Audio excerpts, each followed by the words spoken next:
Ladies and gentlemen, welcome back to another episode of BSing Sports, and it is... Welcome to Fantasy Football Weekly. That's right, Fantasy Football Weekly every Wednesday at almost 6:30 Eastern Time, give or take a few minutes because we had some technical difficulties. Here with me, as always, is Tim. What is going on, my man? You look like you are going really hard. Last minute additions, trying to make my spelling right for this new segment we have going on. Start on sit-ons. We started last week on a Sunday for TikToks. We're going to keep doing that going along during the weeks and everything. We're trying to do our best. I was a little bit slacking or eating dinner and watching a TV show with the wife, so sorry about that, guys. I'm getting there. Tell her you're skipping. Tell her you're repeat after me, honey. I already skipped Wednesday night football for you. I need 15 minutes. I think she knows about Wednesday night football already, man. Anyway, I did just finish, so I'm good. Awesome. We'll bring that up in a few minutes. We are going to do our starts and sits for each position. I asked somebody watching currently, whoever is watching, if you have access to us on Facebook. And if you don't, you should have access to us on Facebook at BSing Sports. If you could give us a test comment, we were having some issues with that on our show yesterday. In the meantime, I would like to give a shout out to the greatest Orphan Rivers for providing us with our best intro music ever. Tim Brandt says hello. So it looks like our Facebook comments are working. That's awesome. I'm real glad to hear that. But let's dive into some fantasy football because that's what everybody's here to listen to. That's what we're here to talk about. Tim, I'll start out with you. Do you have any major takeaways from Week 7? Major takeaways of how badly the Cowboys' offense looked against a terrible defense of the Lions. It's going tied in the fourth quarter, 10-10, and then Lions made a lot of mistakes on the offensive side of the ball, which helped the Cowboys out, keep getting the ball inside the Lions 20 off of fumbles and stuff like that. But there's so many games, and Ken Brandt said it best right here. Mac Jones. Yep. Patriots offensive defense, he didn't show up during that game at all, man. Against the we have our first fan question on YouTube from Mo Diesel. What's going on, Mo Diesel? Thanks for the question. If you could, please subscribe on YouTube. We're here every Wednesday at 6:30 Eastern Time. He says, do I trade James Robinson for Zeke half PPR? I say yes. Couple different things, and we were going to dive into it during our takeaways, but one of the takeaways is James Robinson obviously traded from Jacksonville, where his role has diminished to next to nothing. Travis Etienne, truthers like myself, we are winning here big time. Travis Etienne is easily a top 15 running back play going forward, a must start every week from this point out. He says, do I trade James Robinson for Zeke? Yes. In half PPR, absolutely. I know Zeke is going to be missing Week 8. We're going to touch into that a little bit later. He has already been ruled out for Week 8, which I think is good in the long term. He played a little bit with a similar but not quite the same knee injury that he had last year, and his production kind of took a hit. So I think that this is good for Zeke to sit a week, get that knee right for him, and I think that in the long run that you will win this move. I think the Jets are going to rely more on Michael Carter than people are really anticipating. I think James Robinson gets maybe some short yardage work there, but I think Michael Carter is going to take the touches about 60-40 there, whereas Zeke will probably take the touches in the Cowboys offense 55-45 when he's healthy and he gets the goal line work. Tim, do you trade James Robinson for Zeke half PPR? Yeah, definitely. Like Ryan said before, Zeke get the goal line carried more than Pollard. As of right now, I don't see James Robinson as a split back right now. You saw with ATN, he took over eventually. I think Michael Carter is better than James Robinson. And let's face it, James Robinson was an undrafted free agent. So he has some talent here and there, but it's not that it's not as good as everyone thinks. He had a good season last year with ETN going out, but if ETN was healthy, it wouldn't be his spot to lose. It wouldn't be James Robinson's spot last year, is what I'm saying.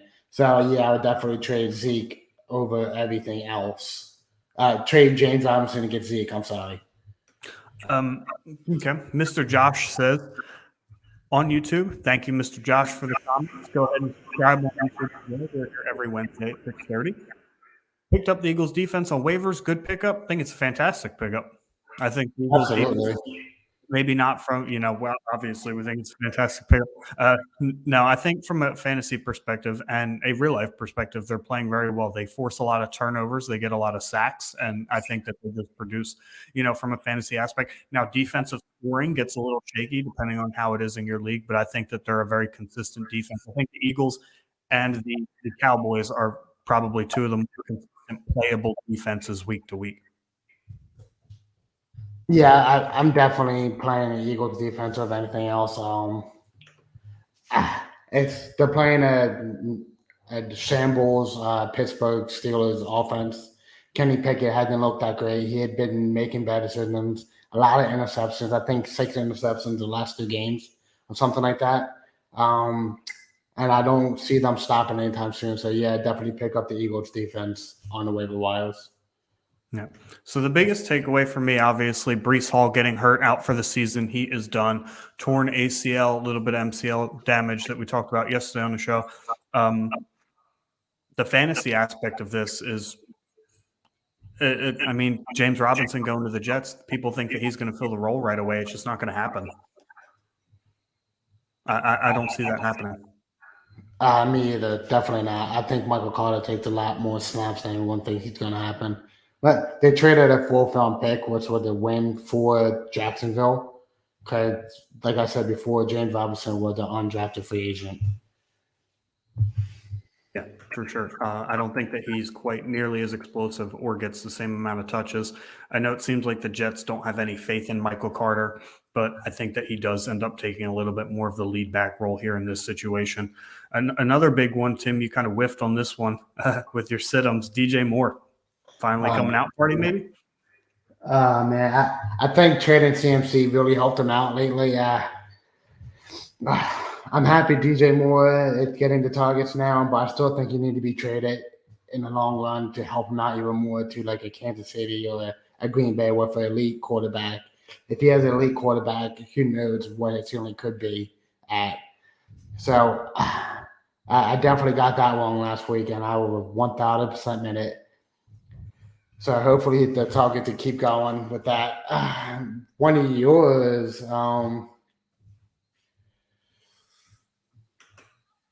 One of mine? one of your stardoms was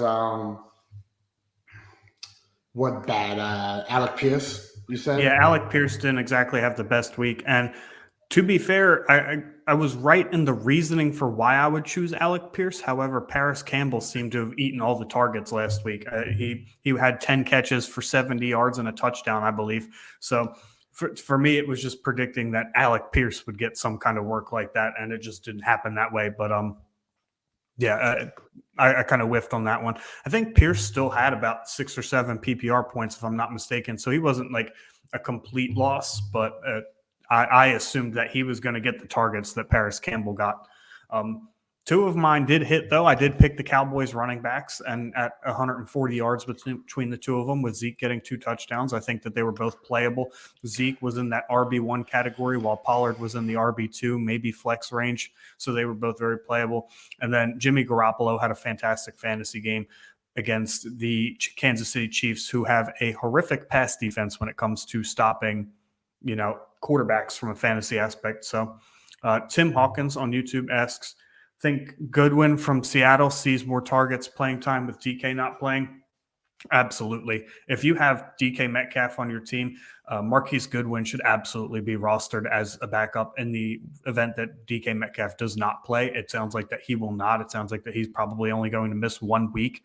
The good news, there was some good news on that injury. So Marquise Goodwin absolutely needs to be rostered if you have DK Metcalf. I personally wouldn't roster him for any other reason other than having DK Metcalf. Like, I just wouldn't take a flyer on him for anything. But Tim, what's your take on that? You're muted, buddy.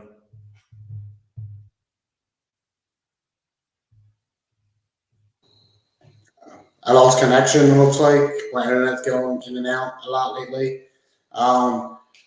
So I'm happy DK Metcalf is only out for 1 week. You can hear me, right? Yep. Okay. Yeah, he's only out for 1 week, which is good. I think Goodwin had the good pickup for this week only. I picked him up in one of the leagues. I might start him because I think him and Tyler Lockett was split a lot of carries. Not Catches. carries, Right. passes. Yes, passes. Yeah, only for this week, Tim. Definitely only for this week.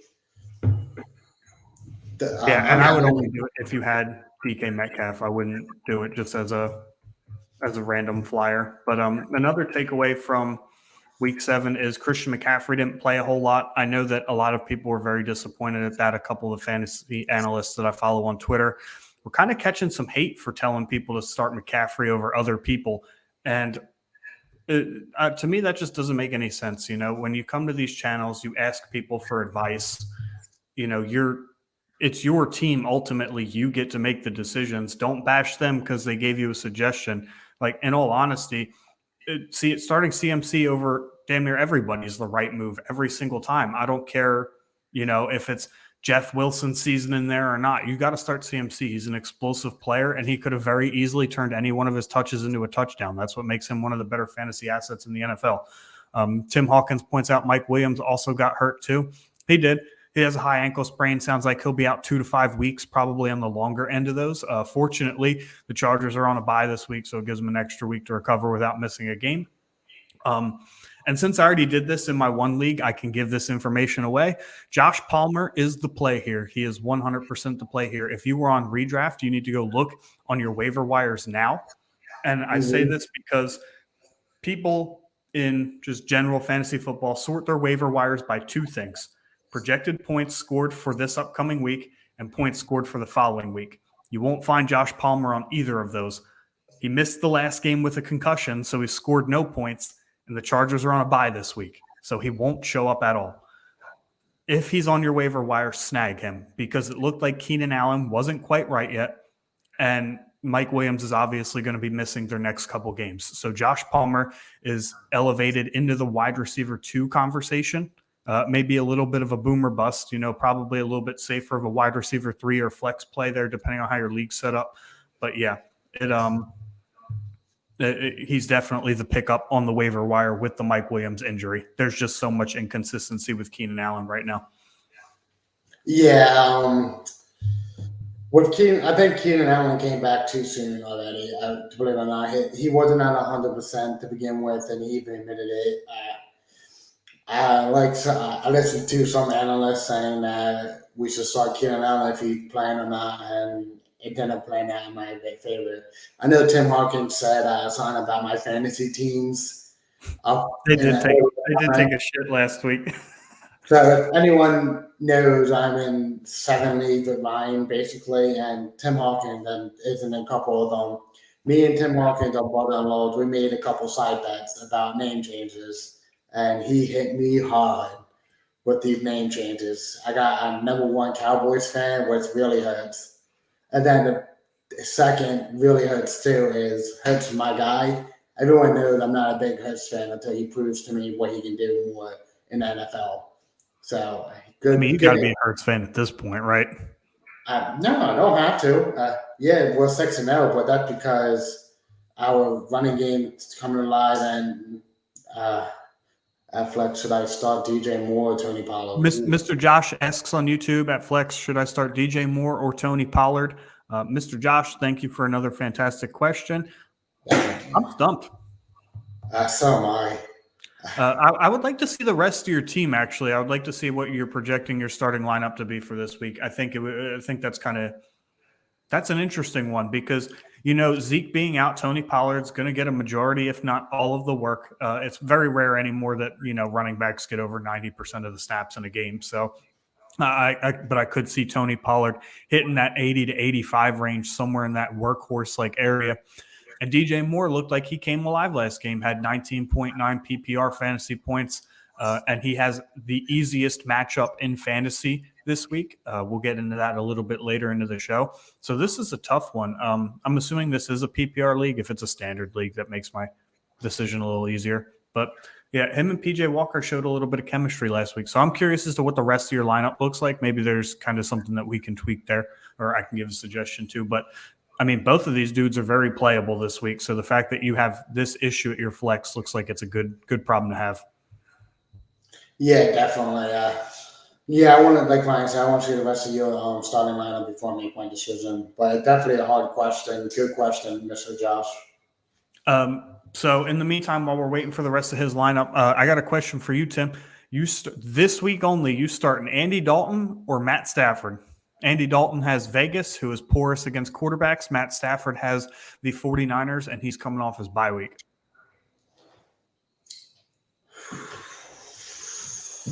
That's a tough one. Yep. Real tough. But I got to go Matt Stafford. I think he got something to prove that he's not washed up yet. He got Cooper Kupp there. Hopefully that offensive line got fixed during that bye week. And they're going to have a game plan coming into the San Fran game, especially for a bye week. Give me Matt Stafford. I think he throws for 280, 2 touchdowns, probably the Kupp for both. Okay, so Mr. Josh has posted the rest of his lineup. Yeah, I was probably leaning Stafford too. I'm going to trust the talent there over the situation. But He has Derek Carr, quarterback, who is one of my sneaky plays at quarterback this week because, truthfully, I don't think the Saints' defense is what it was anymore. Wide receiver, he has Diggs and Gabe Davis. Running back, he has Travis Etienne, DeAndre Swift. Tight end, he has Ertz. And flex, he has DJ Moore, Tony Pollard, David Montgomery, Isaiah McKenzie. So it is between DJ Moore and Tony Pollard.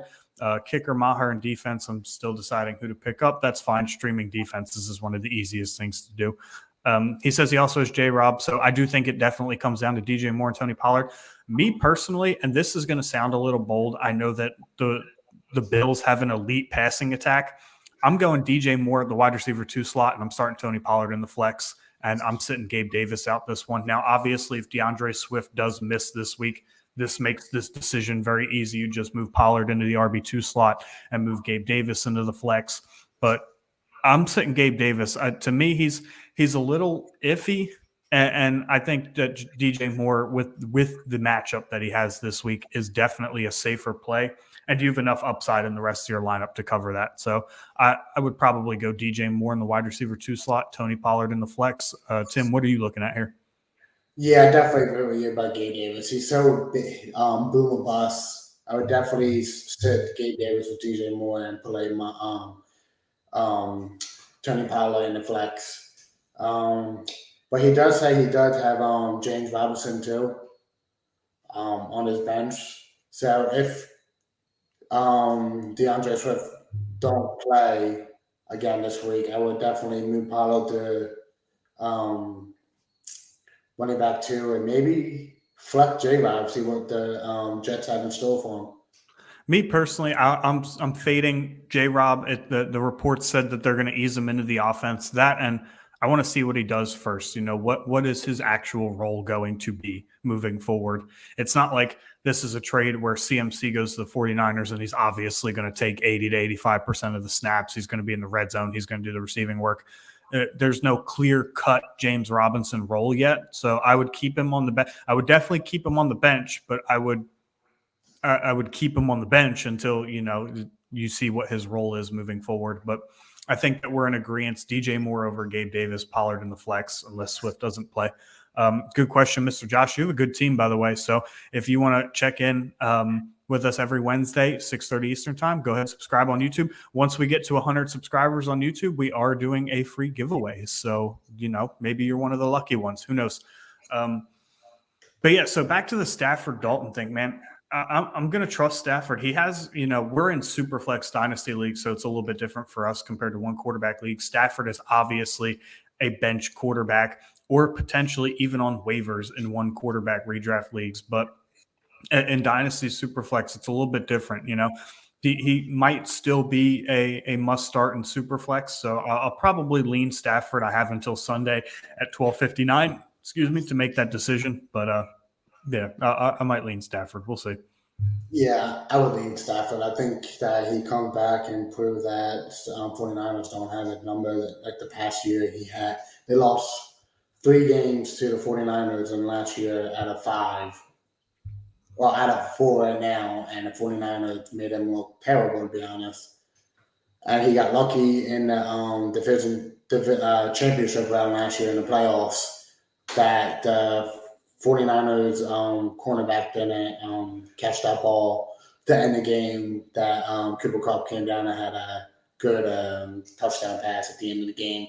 So yeah, I think Matthew Stafford comes back and proves that he is the star quarterback at the Rams. Yeah, and Mr. Josh says my QB2 is Russell Wilson, but yeah, I agree. You can't trust him yet. He's One, it doesn't sound like he's healthy, which I think is complete BS, but that's for a different show. And then, secondly, he just hasn't been good this year.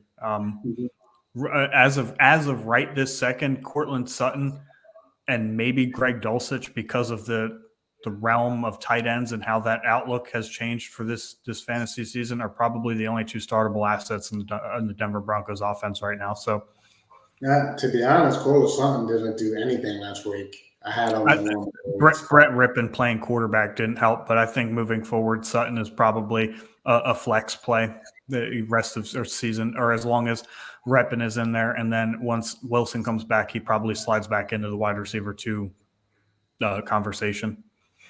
Tanner Nelson on Facebook, or not on Facebook. Wow, I don't know my social medias. Tanner Nelson, thank you for the good question off of YouTube. Please subscribe. We're doing a giveaway when we hit 100 followers or subscribers. Jesus, I'm not getting I'm not getting this right. He says, "What good wide receivers could I get when I package Michael Thomas and Kareem Hunt?" So right now, with Michael Thomas being hurt and Kareem Hunt hasn't been doing anything this year, I would say a Darnell Mooney, if that. To be honest, man, unfortunately, if Michael Thomas wasn't hurt, it'd be a little bit different. But I was huge on Kareem Hunt this year, like so big on him. Like he's going to be a good fantasy asset, and he hasn't done nothing all year. So I think maybe a Darnell Mooney could get out of him, hoping someone's high on Kareem Hunt. What do you think, Ryan? I think you're smoking. I think you're really, really high. Darnell Mooney is a terrible fantasy asset who probably should be on waivers in every redraft league at this point. I wouldn't even trade Kareem Hunt straight up for him. Kareem Hunt right now in PPR leagues is running back 24. I mean, he's probably a weekly boomer bust flex play at this point. Michael Thomas is hurt. Conveniently enough, he's missed every game that Jameis Winston hasn't started. It seems like that he only wants Jameis Winston to be his quarterback. I don't know what the deal with Michael Thomas is. Truthfully, I don't think you're going to get a whole lot for him over like if you were to trade Kareem Hunt straight up for somebody. But I mean, I could see Kareem Hunt for Gabe Davis, one of those like super boomer bust wide receiver 2s. You might be able to get him for a DJ Moore, somebody with a consistent floor, but no, true upside. Somewhere in that DJ Moore to Gabe Davis area is probably what you would get for Kareem Hunt. Also be wary because Kareem Hunt is on the trade block. The Browns seem like they're asking for a 4th round pick. So they seem very content with moving on from Kareem Hunt at this point. And it is worth holding him at least through this week to see if he goes to a different team. If he goes to a team that he's going to get 15 to 17 touches a game, instead of in Cleveland, then his value goes up. So if you're absolutely desperate for wide receiver, go ahead and trade him for, that Davis Moore area. But if you're not desperate yet, I would hold on to him for another week. See where his destination is going to be. I see your point. Yeah, you changed my mind. Yeah, Darnell Mooney shouldn't be on anyone's draft team. If a dynasty, it could be a little bit different, but if not, so we got a couple more. Yep. Thank you, Tanner. That was a good question. We're going to be here for about an hour, so if you have any more, please feel free to ask. And like I said, we're here every Wednesday at 6:30, so go ahead and subscribe on YouTube. Tim Hawkins says, okay, good. A big question. Standard Yahoo League, which 3 should I start out of? Ayuk, Latavius Murray, Antonio Gibson, Peoples-Jones, Goodwin from Seattle, Brandon Cooks, Chuba Hubbard, Alec Pierce, Hunter Renfrow. There are a ton of mids in this. Just an absolute ton of mid people here. So you need 3. Okay, well, Ayuk's definitely one. In my opinion, he stands out the most. Ayuk is definitely one. Yeah, I agree. I think Alec Pierce should be the next one. Actually, Renfro's no, I'm going to go. Renfro's a definite no for me. I'm going to go Brandon Cooks because Nico Collins is out for Nico this week. Collins is out, so that's a good number 3. Latavius Murray's still splitting carries, and Melvin Gordon did get 14 touches last game, so I'm not super confident that Latavius Murray has any sort of real consistent role in the Denver offense yet. Same thing with Antonio Gibson. Brian Robinson obviously eats most of the carries there. Gibson's kind of being used in that J.D. McKissick role right now, so if you're real desperate, but I feel like that there are 3 better options here for sure. Goodwin could be a high upside play. However, I don't think that he's nearly the talent or the skill set of DK Metcalf, so I wouldn't expect him to reproduce, what DK Metcalf could. I think Cooks, Ayuk, and I like People Jones, man. I, I like Alec Pierce, but with starting Sam Ellinger, I'm benching anybody not named Jonathan Taylor or Michael Pittman, and even Michael Pittman, I'm dampering expectations to a wide receiver 2, low end wide receiver 2 at best. I need to see something from Ellinger before I start Pierce. So I'll go Yeah, Cooks, Ayuk, and you know what? Out of this 3, give me Antonio Gibson. Give me Gibson. I just there's a lot of mid going on here, but I think that this is a standard league. Okay, I made the assumption it was PPR league. Go ahead and give me Latavius Murray then. I think he has the most touchdown upside out of the rest of those 2, but it's Ayuk, Brandon Cooks, and Latavius Murray for me. it's a Stanley League.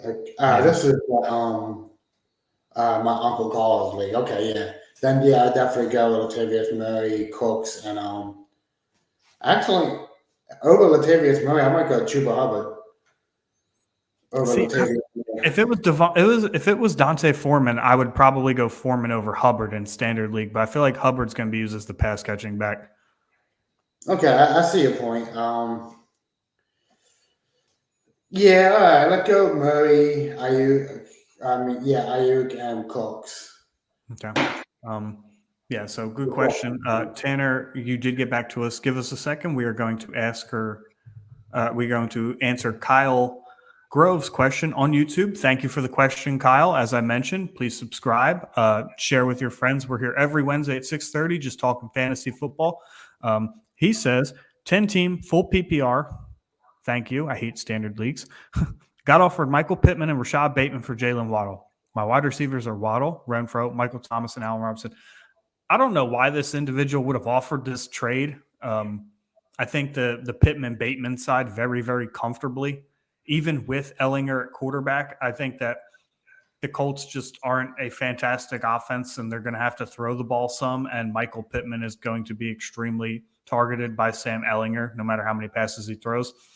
And Rashad Bateman is going to open up the offense in Baltimore. I think that his big playability just, he's not as consistent as Jalen Waddle, but he could very easily make the same big plays. So for me, it's the Pittman Bateman side pretty comfortably. But Yeah, I'm gonna have to agree, man. I think Ellinger will throw the ball a lot to Pittman because he's gonna be scrambling and Pittman can get open more than Alec Pierce can, in my opinion. Bateman is quick, deep down the field. Lamar Jackson hit him in stride, touchdown, receiving, receiver. So I like that Pittman over Bateman over Waddle, especially because Waddle is losing targets because of Tyreek Hill. And you saw that last Monday night. No, it was last Sunday night against who they play Sunday? They played Pittsburgh. yep. They won at halftime 13-10 and only got another 3 points after halftime. Uh, it proves that Waddle is losing some targets. Yeah. Tanner says, just scroll back up to him. Good question, Kyle. Like I said, please subscribe on YouTube. We're here every Wednesday at 6:30. We're also going to be on for another 28 minutes or so. So if you have any other questions, feel free to ask. Tanner comes back to us. He says, I'm in a 12 team and my starting wide receivers are CeeDee Lamb and Amari Cooper, and I'm 2-5, which is why he needs to make a trade for a better wide receiver. Who are your running backs? Uh, Well, he I has wonder Kareem what. Hunt, obviously. Yeah, the other running backs might help a little bit better. Yeah, I'm almost tempted, depending on who the running backs are, to tell him to package one of these guys in a trade because I think MT and Kareem Hunt together just isn't going to give you a true wide receiver upgrade. Now, if you do Amari Cooper and Kareem Hunt together, you can probably get a consistent low end wide receiver one guy. You could probably his running backs are Leonard Fournette and Joe Mixon. Okay, those are comfortable running backs 1 and 2. Okay. Despite the struggles of the Buccaneers offense, I would be comfortable starting those guys 1 and 2. Um, I'm almost tempted to say I would package Kareem Hunt and one of these guys together for an upgrade at wide receiver. Like I said, truthfully, Michael Thomas just is not going to get you any kind of significant upgrade that you're looking for with his injuries and his inconsistencies. Yeah, I would look to probably go Amari. Oh, see, I like Amari Cooper. I'd probably go CeeDee Lamb and Kareem Hunt. That's probably the package that I would sell. Who are you aiming for if you do that? See, I'm trying to think. So I'm you, thinking like a Debo. yeah, Or if you can find the Debo owner, you might. No, definitely not. Maybe I would think you'd be maybe able D to Hop, get because I think D Hop right now, rest of season, is better than CeeDee Lamb, especially with simply because Marquise Brown's going to be out for 6 weeks or so. Yeah, Um, I like D Hop. That's a good choice. yeah, I mean, yeah, Maybe, I would look maybe in that mid wide receiver one range. Somebody that's just going to be a little bit more consistent than CeeDee Lamb. I just don't have any faith in his consistency and his connection with Dak Prescott. And I do have tons of faith in Amari Cooper when Deshaun Watson comes back. Deshaun Watson has an extreme history of hyper targeting his number one wide receiver. Mhm. He has produced a number one wide receiver in fantasy every year that he has been in the NFL playing. We're looking at D Hop the first few years, and then he leaves to go to Arizona. Will Fuller is wide receiver 7 up until the week he gets hurt. And then from week 12 on, Brandon Cooks is wide receiver 3. So I think that he's a good target. Ken Brandt says AJ Brown. That's probably a better one than CeeDee Lamb at this point, to be honest with you. Somewhere in that neighborhood is what I'm looking to get. I think if you're truly looking for a wide receiver upgrade, Michael Thomas and Kareem Hunt won't give you that, but CeeDee Lamb and Kareem Hunt might. Yeah, I definitely agree with that. You picked up some nice running backs off the waiver wire too, especially Gus Edwards. Yeah. He Gus hit Edwards was a fantastic pickup. Even Chuba Hubbard's a fantastic pickup. So you're pretty safe at running back. You can definitely afford to trade Kareem Hunt. Maybe find somebody who has a good wide receiver that has faith Kareem Hunt's going to get traded and try and trade him off of that value. But yeah, great question, Tanner. I wouldn't panic so much at 2 and 5. The start of the fantasy season's been kind of. Let's talk about that for a second because fantasy scoring still down roughly 20% this point to the year versus previous years. The elite offenses that we had in mind preseason, we're looking at the Chargers, we're looking at the Ravens, we're looking at the Chiefs wide receiver group to this point. We're looking at the Packers, we're looking at the Buccaneers. The Bengals for the first 2 weeks. I mean, the elite offenses just weren't putting up they just weren't scoring, and it was killing fantasy everywhere. Man. It was, I mean, you think about the Chargers offense as a whole. Herbert, top 3 dynasty QB. Everybody had him as a top 3 QB in redraft as well. It's QB 8. I know QB 8's not bad, and Herbert is obviously still a weekly, set and forget starter, but QB 8 is not anywhere where we thought he would be. Keenan Allen's been hurt most of the year. Gerald Everett is like tight end 9. So nobody saw that coming.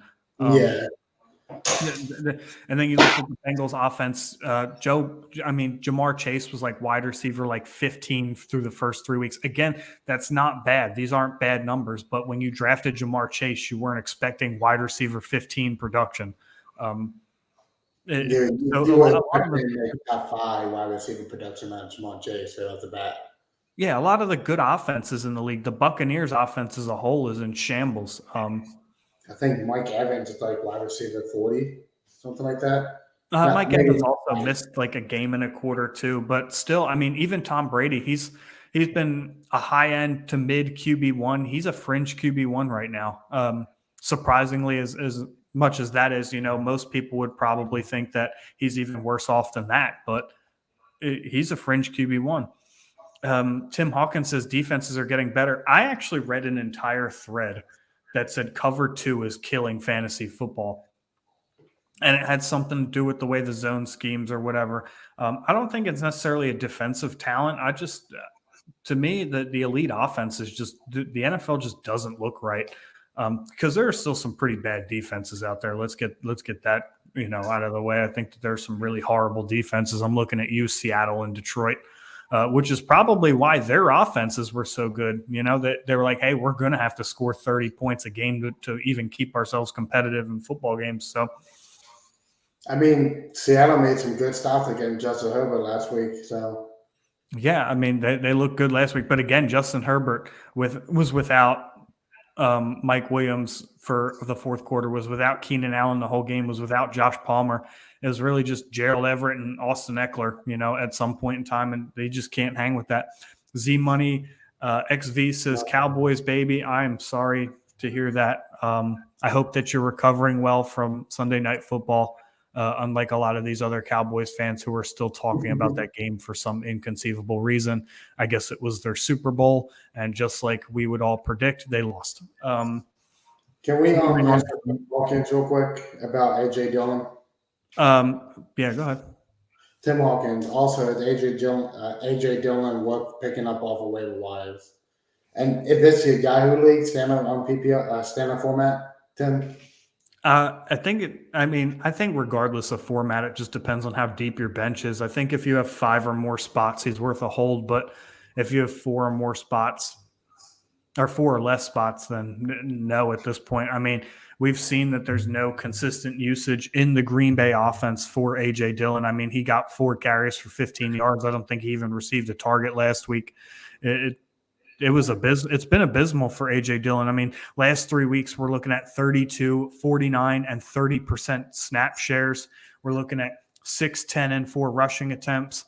And in one of those 3 games, he's actually received a target. So for me, A.J. Dillon, unless it's 5 or more bench spots, he needs to be on waivers and redraft at this point. And he is out. He's been one of the disappointments this year, too. I truly thought he had some standalone RB2 value. Yeah, I definitely agree with that, Ryan. I texted him individually, and I'm like, we might as well go talk to him about it. I'm not picking him up at all until he proves, and hopefully you get lucky that you can pick him up afterwards. The Packers' offense is in shambles right now, and I don't think they're going to be able to pick it up anytime soon.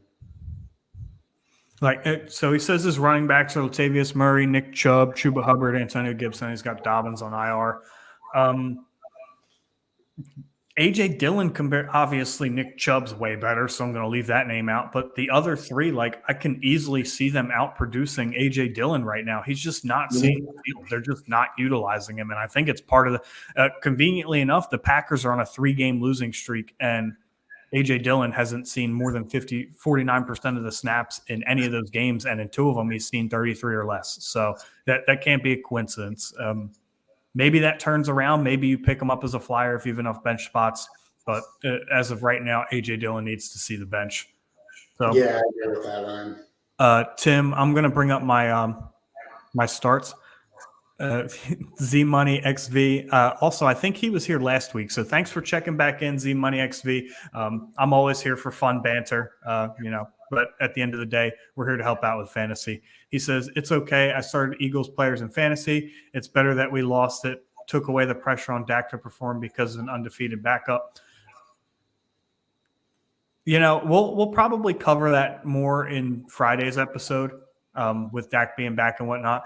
And we actually gave our recap on the Cowboys in Dak's first game back. So if you want to check that out, it's in our YouTube. It's from our Week 7 recap. Or it's on our TikTok, which I'm finally getting us active on. So Z Money XV, if you want to go ahead and check out our previous YouTube videos after this, greatly appreciate that. And again, as always, once we get to 100 YouTube subs, we're giving away something. So if you're watching on YouTube and you have not subscribed yet, we're going to be doing a free giveaway, some merch. We got hats, baseballs, we got T-shirts, we got the whole nine. So Michael Bernardo, we'll answer this one more question, then we'll go into our sits and starts for the week. Michael Bernardo says, non-PPR, would y'all trade Kamara and Juju for Kelsey? My other running backs are Jonathan Taylor, Travis Etienne, Gus Edwards, and Chuba Hubbard. My wide receiver are Diggs, Keenan Allen, Cooper, and Lazard. I mean, to be honest, I would trade for Kelsey in any league I could. I would 125% trade that for Travis Kelsey. You look at the way that the tight end landscape has shaped up to this point. There are 3 reliable starters. It's Travis Kelsey, Mark Andrews, and Zach Ertz. Everybody else, TJ Hawkinson, Kyle Pitts, Mike Gesicki, you name it, Gerald Everett, Dallas Goedert, they're weekly streaming options to this point. There's just no consistency with the position at all. So if you can get positional advantage with the number 1 tight end in fantasy football by a wide margin for that price, you have to do that, in my opinion. Definitely do it, man. But yeah, good question, Michael Bernardo. As I said, YouTube subs once we hit 100. I'm going to bring up my starts for the week here. So first start at QB. Tim, I'm zooming in, so if we get any comments, let me know. Okay.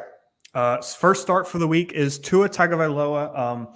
We kind of tried to deviate from super obvious ones. Like, obviously, you're going to start Josh Allen and Patrick Mahomes every week. Those are not, that's not big news. But the Lions are giving up the 4th most points to fantasy quarterbacks, and it should be a shootout if both offenses are healthy. It sounds like Amon-Ra St. Brown was not concussed, so he will play this week.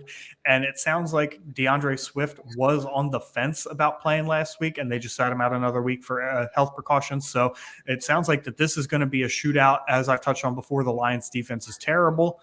4th most points to quarterbacks. This should be just an absolute shootout. So Tua Tagovailoa right now, QB number 23, and that's only because he's missed a few games. He's averaging 17.09 points per game.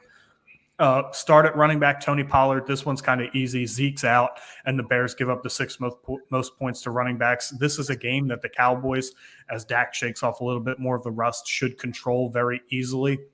I think that their defense will keep them in the game. Defense and running the football is going to be the key for the Cowboys this year. So Tony Pollard is absolutely a must start for me. I think Dak came back at the right time against 2 weaker defenses at the Lions and Chicago Bears. I think he picked a great time to come back. And that could have been all kosher because he wanted to come back against a good defense like the Eagles. So good for the Cowboys coaching. Yeah. And then my wide receiver must start for the week is DJ Moore. I know he was on our sits last week. We totally whiffed on that one. And by we, I mean I definitely do. But no, DJ Moore, wide receiver 40 this year, 9.99 fantasy points per game in PPR formats. Falcons allow the most points to wide receivers. And him and PJ Walker are getting some reps together. They looked like they were on the same page the whole game against a much better Bucs defense, although they haven't looked that great this year. This should be an even, well-matched game, and with no CMC-type running back to steal from DJ Moore, I think him being the only wide receiver there makes his value go through the roof. So I'm starting DJ Moore this week. And then Jawan Johnson at tight end. So he's seen 11 targets the last 2 games with Andy Dalton, and in a position that I just touched on has no real stability in it. Jawan Johnson's a fantastic streaming offense. He's tight end 18 on the year, only averaging 7 points per game. But the Raiders do allow the 3rd most points to tight ends in a game that I do expect the Saints to have to throw the ball in a similar fashion that they just did against the Cardinals, who allow the 2nd most points to tight ends. And Jawan Johnson just went off for 22.5 fantasy points that week. So if you're not a Kelsey, Andrews, Ertz owner, I would look into getting Jawan Johnson possibly off of waivers. He might still be there. If not, he's the starting tight end for me this week. Tim, why don't you go ahead and give us your sits for the week? Okie dokie. I'll add it to the stream, okay? You got it. So my big first sit is Trevor Lawrence. He's facing a strong defense that only gives up an average of 74.9 quarterback rating. And they only gave up 3 passing touchdowns the whole year to crap. Who I had it in there? Who is Trevor Lawrence playing again? Who's Trevor Lawrence played? Playing this week. I had it in there, but I must have deleted it. I know they're facing a team that is not very good against running backs because my Travis Etienne. They're facing Denver. Yeah, they're facing Denver. So Denver's defense only gave up 3 passing touchdowns all year long, and quarterback rating of 74.9. So that's why I'm sitting Trevor Lawrence this week. My next sit for running back is Nick Chubb. The Bengals defense only gave up 2 rushing touchdowns all year long. They only the season average for the Bengals rushing yards is 81.9 yards through 7 games. So and Nick Chubb and Kareem Hunt really take the passing opportunities away. So I would definitely sit Nick Chubb during this game. Chad, did he just say sit Nick Chubb? I absolutely did. Wild. Anyway, who's your You wide got receiver? My wide receiver sit is going to even surprise you more, man. I'm sitting Devontae Adams against LeSean. What is his name? Ladies and gentlemen, this week sit all your studs. Hey, I gotta be wrong sometimes, right? I was wrong last week about DJ Moore. I hope I'm wrong about Devontae Adams, but I'll give you $10 if Devontae Adams puts up less than 10 fantasy points this week. the Saints secondary, who only allowed 8 touchdowns through 7 weeks, had an average of 181 yards to the team wide receivers. Devontae Adams is good. I'm not saying that they aren't, but I don't think they're gonna be. I don't think he's gonna be exponential, like blowing them out the water like he did. So you're saying temper expectations with Devontae Adams? Yes. Okay. Maybe he shouldn't be my sit-on, but hey, I take a big L on that one. That's fine. My next one is sit. It's George Kittle. The Rams defense, I think, has given Timeout. No, I can't do this anymore. You know how many shares of George Kittle I have? Don't say I that don't to care. me. I don't care. But the Rams defense gave the fewest yards to tight ends this year. Haven't gave up any touchdowns to any team tight ends this far. Like I hate this. I know that. I know the numbers don't favor Kittle, but God damn it. Those are some bold sits, by the way. So if any of those, if the Chubb and Adams work out that you should have sat them statistically, I'm giving my man $10 on the next show. So tune in Wednesday if you want to watch, me maybe give Tim $10. I took some big shots in the dark right now. Yeah, no kidding, man. Whew, damn. I have Nick Chubb in one of my leagues, and I need him to do good. But so take from the website you showed me and everything, it sounded like the Bengals had a good enough defense to stop him. Ladies and gentlemen, if you consider them a stud in fantasy, just sit them.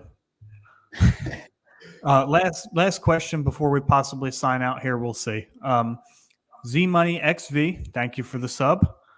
Should I do this trade? Pittman Jr., Singletary, and I picked up Michael Thomas yesterday from waivers for Jamar Chase. It's the Jamar Chase side by as far as I can throw a football, which is about 60. I can throw a football 60 yards, okay? I look like Dr. Disrespect out there on the field, so I can throw football pretty far, actually. But, yeah, I think this is the Jamar Chase side by the widest margins. I don't know which side you would be getting, but I pray for you that it's the Chase side, and I really hope that somebody sent that to you. Yeah, I definitely agree with you, Ryan. I would take the Chase side all day long.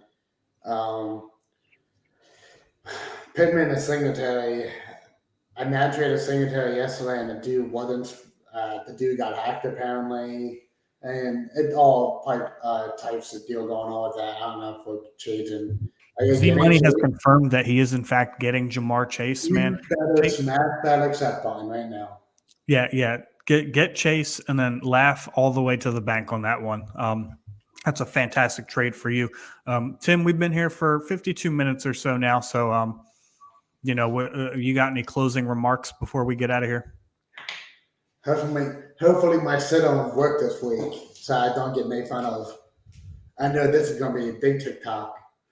Dude, if any of those sit-ums work, like maybe next week we should have a tempers expectations section. I don't know. We'll think about that. But yeah, if you have no closing remarks, thank you again here, ladies and gentlemen, for another active and fantastic episode of BSing Fantasy Football Weekly. Here with me is Tim, as always, and I am Ryan, your host. So, like I said, once we hit 100 subscribers on YouTube, we are doing a free giveaway. So go ahead and subscribe. Tell your friends to subscribe. If anybody needs a T-shirt, if you're pushing off laundry for a week, like I do every single week, and you need a clean T-shirt to wear, you might as well go ahead and subscribe on YouTube, because once we hit 100, we're doing a free giveaway. So that being said, we're getting out of here. This is BSing Sports, where we do a little BS and talk a whole lot of sports. Have a good night, guys.